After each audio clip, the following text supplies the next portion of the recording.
Hi, my name is Jake Goldschmidt. I'm a realtor out of Minnesota with Keller Williams Classic Realty up in Blaine.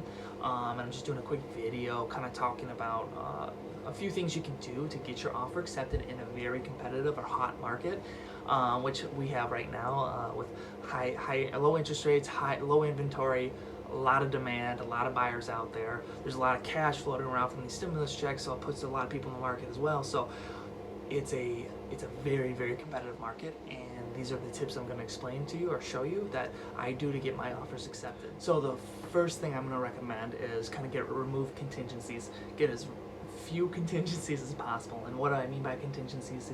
One would be removing, if you not having to sell your home to buy a home. If you can get your lender to say, hey, yep, they qualify for both mortgages at the same time, and then you can sell your home at a later date, that's going to help a lot as well. Inspections, I always recommend inspections, but if you have to have an inspection, make sure you put some verbiage in there that just states, hey, we're not going to nickel and dime you. We just want to make sure that the mechanicals, the health related items, and structural items are all sound and safe, and we're not going to have any issues with that stuff. And that's the main reason why we're having this inspection. And you put that verbiage in there, usually that sets you up for better success, just because you look better to a seller, because they're gonna go, oh, okay, they're not gonna ask me to replace this broken plate, like broken outlet covers and things like that are gonna be annoying and a hindrance to these sellers, because they just want to make it as smooth and easy as possible, and they don't like being nickel and dimed by buyers after the fact. Other contingencies, there's a lot of them out there, so the less contingencies you can do or ask for or have, the better your offer is going to look. Another concern for buyers right now, or for sellers more or less, is the appraisals. So they're afraid that the appraisal is going to come in low because we're bidding up homes way above list price.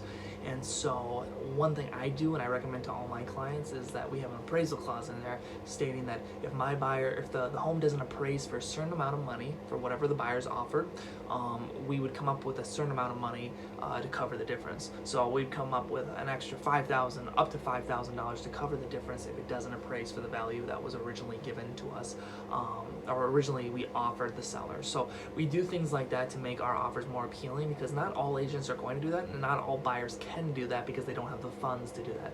So if you can do that, you have the ability to do that, it's a great way to make your offer look a little bit better, a little bit cleaner, and a little bit easier to work with than other buyers out there.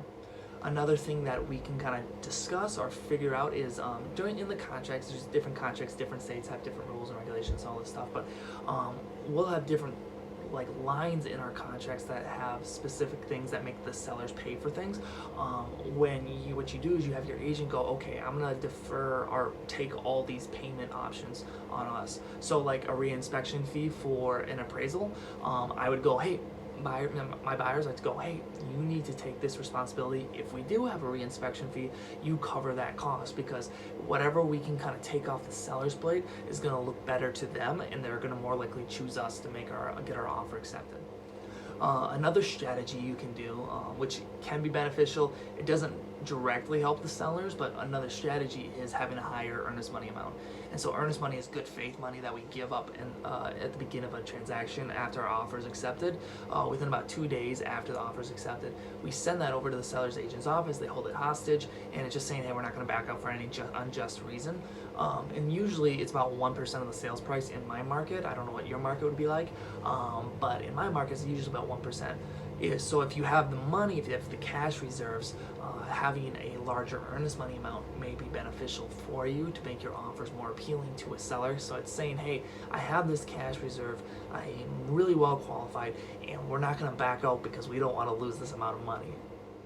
Another thing I like to mention, going back to kind of the inspection period, during the inspection, if you have an inspection, have that verbiage like we kind of talked about, saying that you're not going to nickel and dime for whatever various reasons. You just want to make sure that it's safe and there's no major issues wrong with the home. Another thing you can do in your contracts or in your offers is making your offer more appealing by doing a smaller inspection period. So some people do 10 calendar days, and some people do less. I like to do shorter inspection periods just so that the sellers go, okay, they're not going to waste their time and keep us in contract for a long period of time, and then cancel on us. And so whatever you can kind of do to shorten that up, get your inspector ready to move out there as soon as possible. Whatever you can do to make that more compelling for the sellers to go, hey, this offer is serious, they're not going to waste my time, and they're going to make it very easy and convenient for me.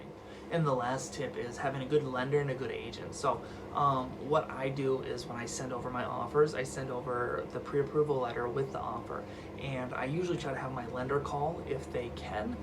If they're available, I have them call the listing agent saying, hey, my buyer is, or my client is really well qualified, solid, serious buyer, not going to waste our time. They're going to make sure that this deal is done efficiently and effectively. And so that's one thing. Also, having a good agent helps as well. So what I do personally for my clients is that I will call the agent. I'll call the agent, ask them what they want in an offer. Like, what is your main concerns? What are your seller's concerns? Is there anything specific you want written in this offer? Is there a closing date that you prefer? Those kind of things. Then after we send the offer over, I call them again, I talk to them briefly, kind of tell them about how my team works, how we get deals done, how we have a full-time admin that takes care of all the paperwork, things like that. And then what I do is if they have highest and best by a certain period or certain date, they go, we're gonna do highest and best by Sunday at noon. I call them at 11:50 and go, hey, if you need to negotiate with us directly, you like our offer, you like my clients, and you want to make this deal work, but you need something changed, give me a call and I will get that figured out. And so instead of trying to have them negotiate with or not negotiate, they're just going to pick an offer, I'm hoping they will negotiate with me directly, and then we can have the deal and we can win this deal and win this offer. So but that's kind of it. Those are my tips for buying a home in a hot market. So if you have any questions about real estate, buying, investing, selling, or new construction, you can comment below or you can send me a message. If you are interested in getting into real estate or the real estate industry, make sure you message me. I am always willing to help people find a career in real estate. So that's it. Thank you so much. Appreciate it. And yeah.